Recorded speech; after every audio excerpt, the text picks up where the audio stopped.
오늘의 데일리 뉴스레터에 오신 것을 환영합니다. 1. 삼성의 비밀병기, TSMC 꺾었다. 2. 이번에는 바이든이 진짜 큰일 났습니다. 3. 열심히 TSMC를 추격하는 중입니다. 한번 진실을 알아봅시다. 삼성의 파운드리 분야에서 세계 1위를 거머쥐겠다는 목표가 조만간 이루어질 것으로 보입니다. 작년에 삼성의 파운드리 영업이익이 사상 처음으로 2조 원을 돌파하면서 역대 최대치를 기록하였으며 TSMC를 코앞까지 추격한 것으로 나타났습니다.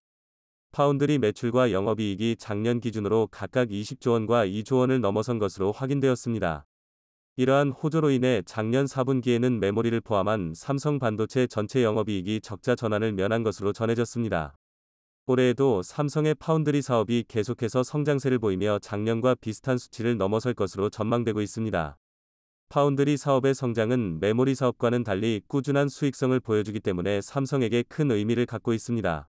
이에 따라 TSMC는 엄청난 위기의식을 느끼고 있으며 삼성이 공개한 신기술에 대해 좌절하며 긴급회의를 소집한 것으로 알려졌습니다. 반도체 업계에서는 이미 삼성에게 판세가 기울어졌다는 이야기가 돌고 있으며 TSMC 위 임원들도 대응 방안을 마련하고 있는 것으로 보입니다. 이러한 경쟁 상황에서 대만은 큰 충격을 받고 있으며 TSMC 위 지정학적 리스크까지 터지면서 혼란스러운 분위기가 감돌고 있습니다. 삼성과 TSMC의 경쟁이 더욱 치열해질 것으로 예상되며 두 기업의 기술 개발과 경영 전략에 대한 경쟁은 전 세계 반도체 시장에 큰 영향을 미칠 것으로 보입니다. TSMC가 그토록 자랑하던 반도체 기술을 삼성에 뺏기게 된 상황에 대해 자세히 알아보겠습니다. 파운드리 절대강자 TSMC의 매출이 4년 만에 감소하기 시작하면서 최근 파운드리 부문에서 폭풍 성장 중인 삼성과 정반대의 흐름을 보이고 있습니다. 글로벌 경기 침체로 파운드리 쪽도 어려운 상황을 겪고 있지만 TSMC와 삼성의 상황이 전혀 다른 모습을 보이고 있어 주목되고 있는 건데요.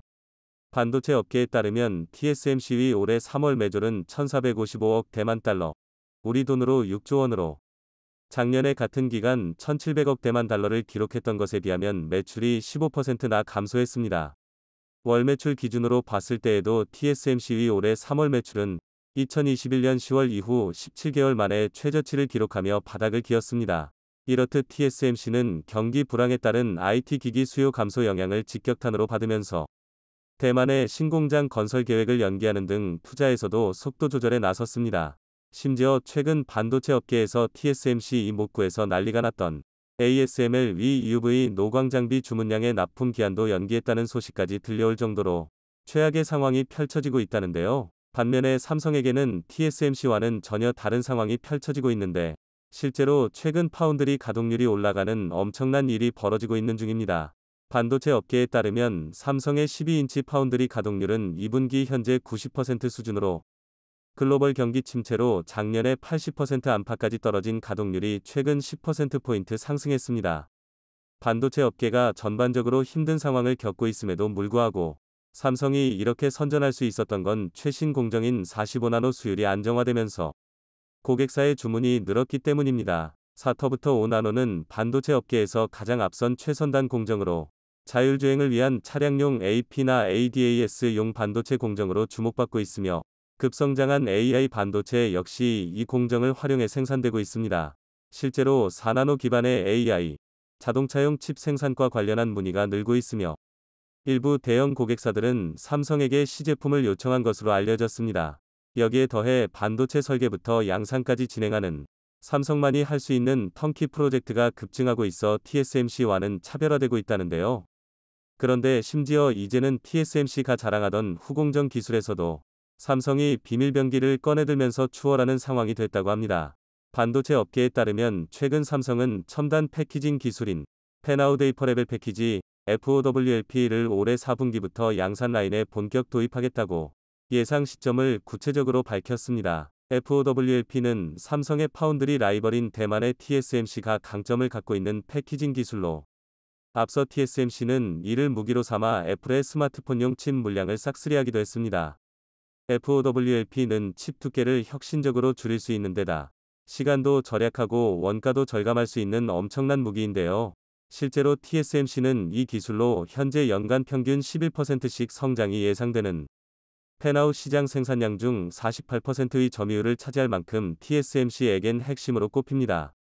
이에 삼성은 2018년부터 동그란 웨이퍼가 아닌 사각형 모양으로 재배열에 패키징하는 패널 레벨 패키지로 TSMC 기술에 대응했지만 방향을 바꿔 PLP와 WLP 기술을 투트랙으로 전략을 선회했습니다. 그간의 이런 노력 덕분에 삼성은 올해 4분기부터 프리미엄 시스템 반도체 엑시노스의 FOWLP를 적용하게 됐으며, 이에 따라 반도체 핵심 분야로 꼽히는 패키징 분야에서도 TSMC를 추격하는데 막바지에 다다르게 됐습니다. 여기에 더해 삼성은 FOWLP 기술 외에도 패키징 고도화를 위한 다양한 준비 과정을 마치 TSMC 가보란 듯이 마음먹고 공개했는데요. 재작년에 삼성이 기판 위에 4개의 HBM을 넣는 아이큐브 4를 공개한 적이 있었는데, 이 기술 또한 내년 4분기면 HBM 탑재수를 12개로 늘린 아이큐브 12를 구현할 수 있는 것으로 전해졌습니다. 이렇듯 삼성이 패키징 기술 개발에 박차를 가하고 있는 건 이 분야가 차세대 반도체 시장 승부처로 꼽히기 때문입니다. 실제로 반도체 업계에서는 수엠폭이 미세 회로를 만드는 전 공정 작업이 한계에 다다르자 각종 칩을 하나의 반도체처럼 합치는 이중 결합 2.5D, 3D 패키징을 적극 도입하고 있습니다. 파운드리 1위 TSMC 역시 고급 패키징에 공격적으로 투자했는데, 이를 바탕으로 애플은 물론 엔비디아 등 반도체 큰손들의 수주를 따낼 수 있었습니다. 사실 삼성의 패키징 투자는 다른 반도체 회사에 비해 늦은 편이지만 청출어람이라는 말이 떠오를 정도로 빠른 속도로 TSMC 기술을 추격하며 이제 이를 뛰어넘고 있는데요. 실제로 최근 삼성에서 FOWLP 기술을 발표하자 충격먹은 TSMC 임원들이 긴급회의를 소집하는 등 허겁지겁 대책을 세우기에 바빴다는 후문입니다. 현재 TSMC 내에서는 이제 마지막 남은 희망이었던 독점 기술인 패키징마저 삼성이 추월하면서 최대 고객인 애플도 삼성에 뺏기는 것 아니냐는 우려가 크다고 하는데요. 특히나 삼성의 지난해 패키징 투자율이 TSMC 위 절반도 안 되는 상황에서 이런 성과를 낸 거라 본격적인 투자가 들어가면 어떤 일이 벌어질지 벌써부터 멀멀 떨고 있다고 합니다. 그리고 최근에 이런 상황은 앞서 삼성이 반도체 패키징 분야에 투자를 확대하며 힘을 실었기 때문에 효과가 나올 수 있었던 것으로, TSMC만큼 투자를 늘린다면 엄청난 병기가 추가로 더 나올 것으로 보이는데요. 실제로 앞으로는 패키징 분야의 투자를 늘릴 수밖에 없는 상황으로 전공정 분야에서 반도체 미세화 경쟁이 한계에 달하면서 패키징 분야에서 승부를 봐야 하기 때문입니다.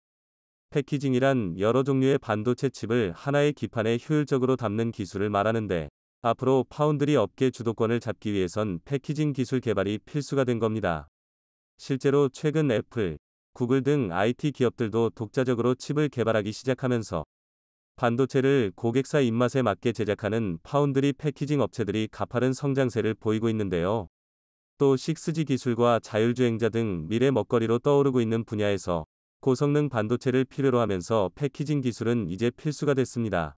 이런 흐름에 삼성도 첨단 패키징 공정에 집중하고 있는데, 작년엔 조직 개편을 통해 첨단 패키지 사업 전담 조직인 어드밴스드 패키지 팀을 신설하며 본격적으로 힘을 실었습니다. 반면에 TSMC는 삼성과 달리 세계 곳곳에 공장을 신축하면서 예산을 낭비하고 있는데요. 중국의 침공을 대비하기 위해 리스크 분산용으로 해외에 공장을 신축하고 있지만 메인이 일본이라 지진, 화산과 같은 자연재해 리스크가 더 가중될 전망입니다. 실제로 현재 TSMC는 일본 구마모토현에 12터부터 28나노의 자동차용 반도체를 제조할 새 공장을 짓고 있는데, 추가로 독일 드레스덴에도 자동차용 반도체 공장을 짓는 사업을 추진하며 전쟁 과감한 모습을 보였습니다. 그런데 이렇게 TSMC 위 공장이 해외로 자꾸 나가고 있어 기술 유출 우려와 더불어 대만 내 산업 기반이 약화될 수 있다는 우려가 커지고 있다는데요. 실제로 TSMC 지분을 단기 매도한 워런 버핏 버크셔 해서웨이 회장도 지정학적 리스크가 주된 이유였다고 대놓고 밝히면서 TSMC가 처한 암울한 상황을 단적으로 드러내기도 했습니다. 대만 문제를 둘러싸고 미중 갈등이 고조되고 있어 TSMC 투자에 위험이 따른다고 판단한 것으로 보이는데요. 삼성이 파운드리 분야에서 TSMC를 완전히 꺾고 반도체 밸류체인에서 세계를 압도하는 진정한 1등 기업이 되는 날이 머지않아 보입니다. 이번에는 바이든이 진짜 큰일 났습니다. 바로 한국 때문에 말이죠. 한국을 조롱하고 비웃고 한국을 뒤통수 친 것을 자랑인 양 미국 국민들 앞에서 반복해서 강조한 바이든. 최근에는 반도체 피라미드 최정상에 있는 영국의 암과 바이든이 팍팍 밀어주고 있는 인텔이 손을 잡고 1.8나노 반도체 파운드리를 협력해 삼성을 무너뜨리겠다는 충격적인 계획까지 발표했죠. 자, 그런데 영국의 암이 대반전 폭탄 발표를 했습니다. 미국 대신 삼성과 손을 잡고 삼성에 올인하기로 했다는 대반전 소식이 전해지면서 바이든은 망연자실해하고 있는데요. 중국도 찍소리도 못하고 삼성도 을로 만든다는 반도체 업계의 슈퍼갑 ASML.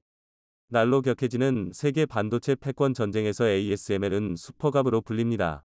보통 상황에선 장비를 주문하고 돈을 쓰는 쪽이 갑, 주문을 따내 만들어주는 쪽이 을이지만 ASML엔 이런 일반론이 통하지 않습니다.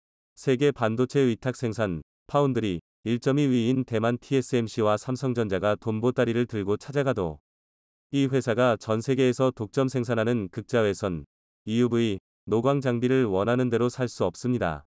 올해 3나노미터, NM1나노미터는 10억분의 1미터, 반도체 양산을 앞둔 TSMC와 삼성전자의 승부는 초미세 공정에 필수인 이 EUV 노광 시스템을 누가 더 빨리, 더 많이 가져갈 것인지에 따라 갈릴 것이란 관측도 나옵니다. 미국의 견제 속에 반도체 자립에 사활을 건 중국에도 ASML은 없어서는 안 될 존재입니다. 이 회사 기술과 장비를 손에 넣기 위해 국가 자존심도 접었습니다. ASML은 세계 반도체 노광, 리소그래피, 장비 시장을 장악하고 있습니다. 노광 장비는 실리콘 웨이퍼, 둥근 원판에 빛을 쏴 회로를 새겨주는 기계입니다. 회로 선폭이 좁고 가늘수록 칩 크기가 작아져 웨이퍼 한 개에서 더 많은 반도체를 만들어낼 수 있습니다. 전력 소비량도 적어지고 성능은 높아집니다. 신용평가사 무디스 보고서에 따르면 ASML은 매출 기준 세계 노광 장비 시장 점유율 80% 이상을 지배합니다. 기술 수준에 따른 여러 종류의 노광 장비 중에서도 EUV 노광 시스템은 ASML 점유율이 100%입니다.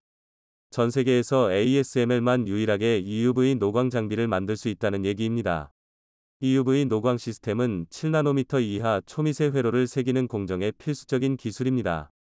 이 장비가 없으면 대만 TSMC도 삼성전자도 초미세 공정 반도체를 대량 생산할 수 없습니다. 막대한 비용을 들여 초미세 공정 기술을 개발해도 이를 구현해낼 EUV 장비가 없으면 무용지물입니다. ASML 이한해 생산 가능한 EUV 장비는 30터부터 40대 수준에 불과합니다. ASML은 9일 발표한 2021 연간 실적 보고서에서 2020년 31대, 2021년 42대의 EUV 장비를 고객사에 전달했다고 밝혔습니다. 3나노미터 양산 경쟁에 돌입한 TSMC와 삼성전자가 물량 대부분을 가져간 것으로 추정됩니다. EUV 장비 대당 가격은 1억 4천만 달러, 약 1,700억 원 수준인데 아무리 높은 값을 불러도 손에 넣기 어려운 실정입니다. 자, 그런데 이렇게 반도체 업계에서 슈퍼갑으로 통하는 네덜란드의 ASML보다 더 높은 위치에 있는 반도체 업계 피라미드 최상단에 있는 기업이 있습니다. 네, 바로 영국의 암, 휴대폰, 태블릿 등을 만들기 위해서 가장 먼저 필요한 것이 바로 설계 도면입니다. 아무리 애플이 아이폰을 잘 만든다고 해도 고성능 반도체가 없으면 만들 수가 없는데 이 고성능 반도체는 네덜란드 ASML EUV 장비 없이는 불가능하죠.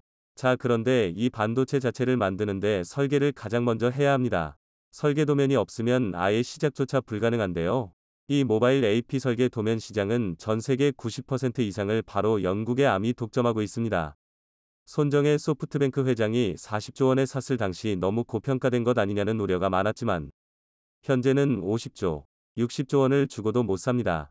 한 국가나 기업이 암을 사서 반도체 시장 전체를 왜곡할까봐 모든 국가들과 기업들이 반대하기 때문이죠. 미국도 엔비디아를 내세워 암을 인수하려 했지만 실패했는데요. 이제는 미국이라는 힘을 내세워 바이든이 팍팍 밀어주고 있는 인텔과 영국의 암이 손을 잡아 삼성을 무너뜨리겠다는 계획을 발표했습니다. 미국 IT 매체 윈도우 센트럴은 인텔 IFS의 목표는 수익 기준으로 세계에서 두 번째로 큰 파운드리가 되는 것, 즉 현재 2위인 삼성전자를 끌어내리는 것이라며 이를 위해선 암뿐 아니라 다른 대기업과의 협력도 필요할 것이라고 전망했습니다. 너무나 충격적이죠. 바이든이 그동안 한국의 뒤통수를 치며 온갖 충격적인 일들을 벌여왔지만 이번에는 가장 충격적입니다. 자, 그런데 삼성이 대반전을 만들어내며 바이든의 계획을 산산조각 내버렸습니다. 암과 손잡고 1.8나노를 개발해 삼성을 무너뜨리겠다는 바이든의 계획과는 반대로 암이 미국 대신 한국의 삼성전자를 택했습니다. 일본 소프트뱅크 그룹은 자회사인 영국 반도체 설계기업 암과 관련해 한국 삼성전자와 전략적 제휴에 대해 협의한다고 밝혔습니다. 암이 이렇게 바이든의 뒤통수를 때리는 파격적인 결단을 내린 배경에는 이재용 삼성그룹 회장과의 특별한 관계가 주요하게 작용한 것으로 알려졌습니다. 지난번 손정혜 회장이 이재용 회장을 만나러 한국에 왔을 때도 이재용 회장은 손정혜 회장이 뭔가 특별한 제안을 할 것 같다 라고 전한 바 있는데요. 이는 삼성이 컨소시엄을 꾸려 암 전체를 인수하는 방식과 손정희가 삼성의 돈을 받고 암 지분을 삼성에 대규모 파는 방법 등이 거론되고 있습니다. 손정혜 소프트뱅크 회장이 이렇게 반도체 피라미드 최정상에 있는 암을 팔려고 하는 이유는 사실 손정혜 회장은 돈이 부족해 일생일대의 심각한 위기를 겪고 있기 때문입니다. 손정혜 일본명 손마사요시 회장의 일본 소프트뱅크가 지난해 4분기 59억 달러, 약 7조 4천억 원의 손실을 기록했다고 미일간 월스트리트 저널 WSJ 27일 현지 시간 보도했습니다. 전 세계 정보기술, IT 업계 투자를 위해 조성한 비전펀드에서 58억 달러, 약 7조 2,700억 원에 달하는 투자 손실이 발생한 것이 실적 악화의 주요 원인이었습니다. 소프트뱅크는 2017년부터 지난해까지 비전펀드를 통해 우버와 도어대시, 의워크 등에 1,400억 달러, 약 175조 6천억 원 넘게 투자해 한때 664억 달러, 약 83조 3천억 원의 평가이익을 내기도 했는데요.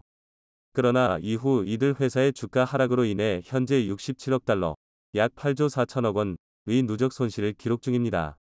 특히 소프트뱅크는 공유 오피스 의워크에 20조 원 이상을 투자했는데 보시면 1주당 10달러가 넘었던 의워크는 현재 50센트도 안 됩니다. 20분의 1 토막이 나버린 것이죠. 소프트뱅크가 홀로 투자한 금액만 20조 원이 넘는데 의워크의 기업 가치는 고작 4,500억 원입니다. 게다가 미국의 증시 규칙상 1달러 미만으로 계속 거래되면 상장 폐지될 수 있습니다. 현재 소프트뱅크는 47센트로 이대로 좀만 있다가는 상장 폐지가 확정될 수 있습니다. 한마디로 망해버렸죠. 얼마나 심각했으면 의워크가 건물 임대료까지 내지 못해 최근 소송을 당한 사실이 확인되기도 했습니다. 상황이 이렇다 보니 현금 130조 원을 보유한 삼성의 손정혜 소프트뱅크 그룹 회장이 도움을 요청했고 손정혜 회장을 구해줄 수 있는 엄청난 규모의 현금을 보유한 곳도 삼성전자뿐입니다. 암 지분까지 팔아서라도 손정혜 회장은 현금이 절실히 필요한 상황인 것입니다. 암이 미국의 뒤통수를 때리고 삼성과 손을 잡은 이유가 또 있습니다. 수십 년 동안 반도체 설계에만 올인했던 암이 이제는 독자 반도체를 제조하겠다고 발표했는데요. 반도체 설계부터 제조, 후공정까지 모두 가능한 유일한 업체 삼성전자와 손을 잡아야만 가능합니다. 주요 외신들도 이재용 삼성전자 회장 및 손정혜 소프트뱅크 회장의 오랜 친분과 삼성전자의 시스템 반도체 설계 제조 역량을 고려한다면 암 이 사업 진출 과정에서 삼성전자와 손을 잡을 수 있다는 전망이 나온다 라며 암이 미국을 버리고 한국과 손을 잡았다고 대대적으로 보도했습니다. 암은 모바일 기기와 노트북 등 전자기기에 탑재할 수 있는 저전력 시스템 반도체를 선보이겠다는 목표를 세우고 이와 관련한 기술 개발을 활발하게 진행하고 있습니다. 퀄컴의 모바일 프로세서 스냅드래곤 개발을 총괄했던 고위 임원이 2월부터 암에 합류해 해당 프로젝트를 이끌고 있는 것으로 파악됩니다. 암이 핵심 고객사인 퀄컴의 주력 사업으로 자리잡은 모바일 시스템 반도체 분야에 뛰어들면서 협력사에서 경쟁 상대로 입지를 바꿔내고 있는 셈입니다. 애플과 삼성전자, 퀄컴과 미디어텍 등 주요 반도체 설계 기업에 모두 핵심 기술을 제공하는 사업 모델을 갖춘 암이 자체 반도체 출시를 검토하는 이유는 크게 두 가지로 분석됩니다. 우선 퀄컴과 암은 현재 다소 불안한 협력 관계를 유지하고 있습니다. 퀄컴이 암의 기술을 활용하지 않는 새 아키텍처, 반도체 설계 기반의 모바일 프로세서 출시를 목표로 두고 있기 때문입니다. 암은 퀄컴이 활용하려는 새 반도체 아키텍처가 자사의 기술 특허를 침해했다고 주장하며 소송을 제기했습니다. 이는 퀄컴과 라이선스 계약을 계속 유지하려는 목적을 앞세우고 있습니다. 한편으로 암은 퀄컴 등 고객사에서 거두는 기술 라이선스 비용을 대폭 높이기 위해 협상을 진행하고 있는데요. 모바일 프로세서 아키텍처 분야에서 95%에 이르는 압도적인 시장 점유율을 고려하면 퀄컴을 비롯한 주요 고객사가 암의 기술에 절대적으로 의존할 수밖에 없다는 점을 고려한 것입니다. 하반기 나스닥 시장 상장을 목표로 둔 암의 기업 가치를 유리하게 인정받으려면 미래 성장 잠재력을 키워야 한다는 점도 자체 반도체 출시의 중요한 배경으로 꼽히고 있습니다. 이 단순히 고객사에서 라이선스 비용을 거두는 것을 넘어 자체 반도체로 수익 기반을 다변화할 수 있다는 점을 보여주면 상장을 추진하는 과정에서 더 많은 투자자의 주목을 받을 수 있는데요. 이 모든 것을 가능하게 만들기 위해서는 삼성전자나 TSMC와의 협력이 필수인데, TSMC는 미국의 눈치를 보느라 미국의 뒤통수를 때린 암과 손을 잡는 것이 불가능하고, 오직 삼성만이 암을 도와줄 수 있죠. 게다가 암이 위치한 영국은 아시아 국가 최초로 한국과 FTA를 맺는 등 한국과 영국 기업 간 사업도 다른 나라들에 비해 훨씬 더 유리합니다. 세금을 압도적으로 줄일 수 있을 뿐만 아니라 규제들로부터도 훨씬 자유롭죠. 전 세계 각국에서는 지금 미래 산업의 쌀이라고 불리는 반도체 인력을 확보하기 위해 인재 쟁탈전이 치열하게 벌어지고 있습니다. 한국은 메모리 반도체에서는 세계 최강이지만 시스템 반도체는 아직 이에 미치지 못하며 열심히 TSMC를 추격하는 중입니다. 반도체 전문가들은 시스템 반도체 산업은 사람으로 싸우는 산업이라고 말합니다. 따라서 한국이 시스템 반도체 분야에서 TSMC를 따라잡으려면 전문 인력이 1년에 1,000명 정도씩 나와야 하기 때문에 석박사급 고급 인력과 고졸 인재를 나눠서 육성하는 투트랙 전략으로 가야 한다고 이야기합니다. 최근 미국은 반도체법으로 한국과 대만에 미국으로부터 반도체 보조금을 받고 싶으면 반도체 영업기밀을 제출하라고 요구하고 있습니다. 미국이 요구한 자료들을 본 한국 반도체 전문가들은 건강검진 문진표인 줄 알았다고 할 만큼 한국의 반도체 기밀을 세세히 요구하고 있어 경악을 금치 못했습니다. 미국은 중국 반도체를 견제한다는 빌미로 한국과 대만의 고급 반도체 기밀까지 얻어 반도체 산업을 다시 미국 중심으로 재편하려고 하고 있습니다. 그런데 미국은 과연 한국과 대만의 기술력만 있으면 시스템 반도체를 만들 수 있을까요? 많은 전문가들은 그렇지 않다고 말합니다. 사실 미국은 마음만 먹으면 반도체 기술쯤은 충분히 개발할 수 있을 겁니다. 문제는 미국의 반도체 기술 인력이 턱없이 부족하다는 데 있습니다. 이 때문에 미국은 반도체 기술을 빌미삼아 한국과 대만의 반도체 공장을 미국에 지으라고 압박하고 있는 것입니다. 수십 년 동안 반도체 산업의 중심이 아시아로 옮겨가면서 반도체 공학을 전공한 미국인 학생이 극소수로 줄었습니다. 동시에 소설 미디어와 소프트웨어 회사의 등장으로 HW 기술 인력보다 연봉이 높은 SW 기업들로 학생들이 몰려갔습니다. 인텔이 서서히 볼락한 이유가 여기에 있습니다. 하지만 미국 입장에서 반도체는 안보와 직결되어 있기 때문에 반드시 자신들의 직접적인 영향력 안에 넣고 싶어 합니다. 실제로 인텔은 삼성전자의 고급 인력을 배가거나 TSMC 출신 고급 인재를 영입해가는데 철안이 돼 있습니다. 2년 전 인텔은 파운드리 사업 재진출과 함께 독립 파운드리 사업부 인텔 파운드리 서비스를 세우겠다고 발표함과 동시에 삼성전자에서 파운드리 사업을 담당하던 임원을 영입했습니다. 미국 실리콘 그래픽스, 반도체 기업 LSI 로직스 등을 거쳐 삼성에 입사한 뒤 13년간 반도체 관련 사업을 담당한 하오홍을 영입해간 것이 대표적인 일이었습니다. 이것은 인텔이 파운드리 시장에 재진출함과 동시에 세계적인 반도체 인재 쟁탈전이 시작됐다는 선전포고나 다름없었습니다. 지금 세계는 인텔과 TSMC, 그리고 삼성 2세 회사 간의 뺏고 뺏기는 반도체 인력 쟁탈전이 세계 대전만큼이나 심각하게 벌어지고 있습니다. 인텔은 TSMC에서 무려 31년 동안 반도체 미세공정 분야에서 일했던 임원과 13년 동안 근무했던 설계기술 전문 임원을 빼갔을 뿐 아니라 대만 파운드리 업체 UMC의 반도체 전문 인력과 삼성전자 북미 반도체 법인에서 약 13년 동안 일했던 임원까지 영입해갔습니다. 그런데 이렇게 반도체 인력 배가기가 극심한 상황에서 중국은 코로나19를 틀어막기 위해 도시 봉쇄를 장기간 실시했고, 여기에 질려버린 대만 출신 고급 반도체 기술자들이 봉쇄가 끝나자마자 대거 중국을 이달하기 시작합니다. 중국은 지난 몇 년간 자국 내 반도체 산업 육성을 위해 대만의 반도체 박사학위 소지자 등 기술자들을 공격적으로 영입했는데요. 대만 반도체 기술자 3천여 명이 중국에서 일했는데 중국 반도체 기술자 중 7.5%에 해당하는 수치였습니다.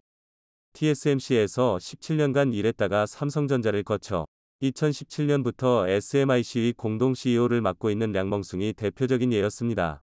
그는 SMIC 위 7나노미터 공정 생산 성공을 이끈 주역입니다.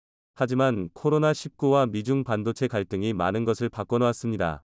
미국은 미국 시민권자가 중국 반도체 공장에서 일하는 것을 금지하면서 미국 시민권을 갖고 중국에서 일하는 중국인, 대만인 근로자들에게 중국 직장과 미국 시민권을 두고 양자택일을 종용했습니다. 직장과 시민권 중 하나는 포기해야 하는 상황이 된 것입니다.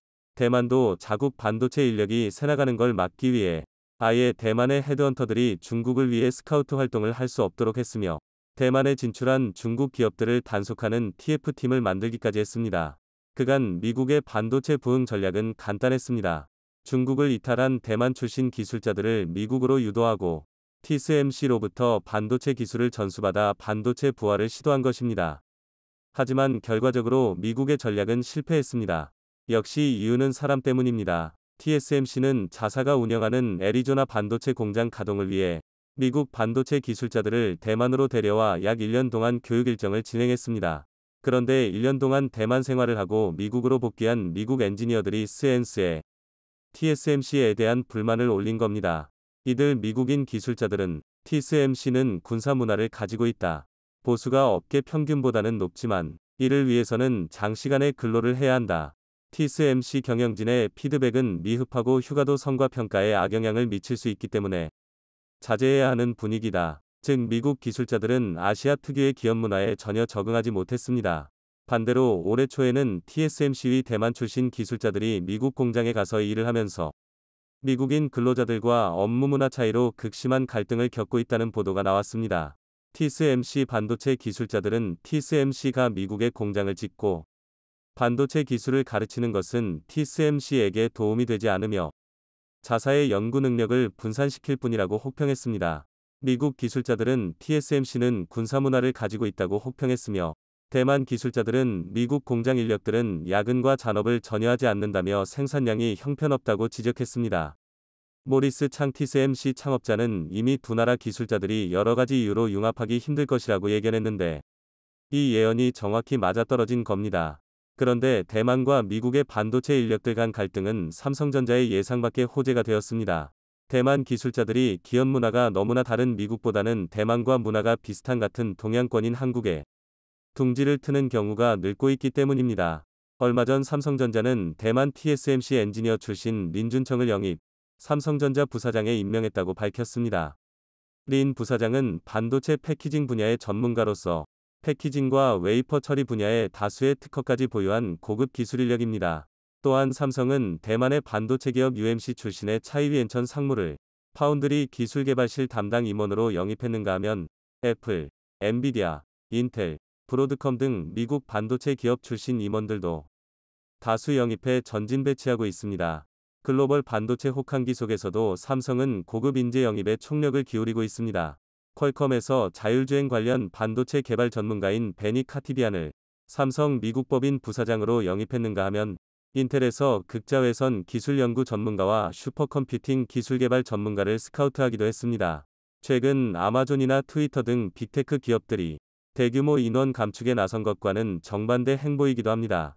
지금 전개되고 있는 반도체 인재 전쟁의 핵심은 최상위 기술을 가진 고급 인력입니다. 그런데 인텔, 퀄컴, 애플 등 글로벌 기업으로 떠나갔던 아시아 인재들이 역량을 쌓은 뒤 최근 한국이나 대만의 자국 기업으로 회귀하는 흐름이 눈에 띄게 늘었는데요. 이런 추세는 삼성에게 유리한 국면입니다. 최근 글로벌 팹리스 1위 기업인 퀄컴에서 수년간 경력을 쌓은 윤세승 부사장과 인텔에서 21년간 경력을 쌓은 극자외선 전문가 이상훈 부사장이 삼성을 선택한 것이 좋은 예입니다. 글로벌 파운드리 1위인 대만 TSMC도 마찬가지입니다. TSMC는 대만 정부가 전체 지분의 6.4%를 보유하고 있는 만큼 국적주의가 두드러집니다. 하지만 이들은 지정학적 리스크가 있기 때문에 대만과 중국 근무를 꺼리는 편입니다. 미국은 문화가 맞지 않습니다. 결국 이들의 최종 목적지는 한국이 되는 추세입니다. 한편 삼성전자는 일본에서도 인재 단속에 나섰습니다. 최근 일본 내 반도체와 디스플레이 연구 조직을 통합한 것인데요. 삼성은 일본 요코하마와 오사카에서 복수의 반도체 관련 연구시설을 운영해왔는데 이를 하나로 합쳐 삼성 요코하마 연구소의 통합 R&D 시설을 마련한 것입니다. 삼성이 이 같은 움직임은 일본이 반도체 부활을 외치며 TSMC와 밀착하고 있는 가운데 현지 반도체 우수 인력을 일본에 빼앗기지 않으려는 포석으로 여겨지고 있습니다. 글로벌 반도체 분야에서 벌어지고 있는 뺏고 빼앗기는 고급 인재 쟁탈전을 보면 반도체 산업은 곧 사람으로 싸우는 산업이라는 점을 다시 한번 상기하게 됩니다. 한국은 앞으로 10년간 2,200억 원을 투자해 석 박사급 반도체 고급 인력을 배출하기 위해 대대적인 투자를 할 계획인데요. 반도체 인재 화보야말로 경제적인 문제를 넘어 안보의 문제이므로 사람을 기르고 영입하는 일에 사활을 걸어야겠습니다.